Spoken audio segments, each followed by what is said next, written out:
jamii yenyewe kuhusika moja kwa moja kushiriki katika shughuli za usalama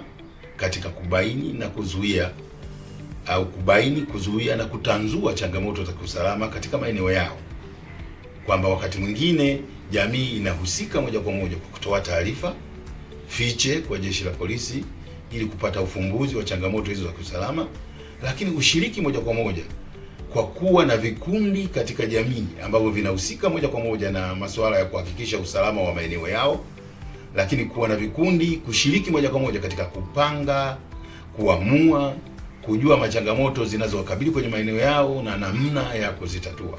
Sasa jamii inaposhiriki moja kwa moja ndio inajenga sasa msingi huu wa ushirikishwaji wa jamii, na ushirikishwaji wa jamii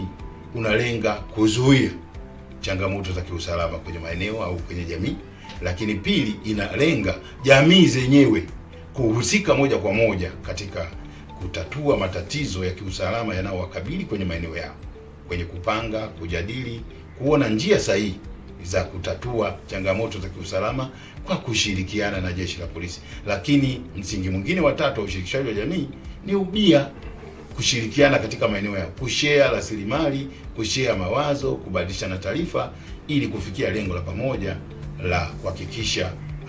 jamii zinakuwa salama na zinakuwa huru na uhalifu.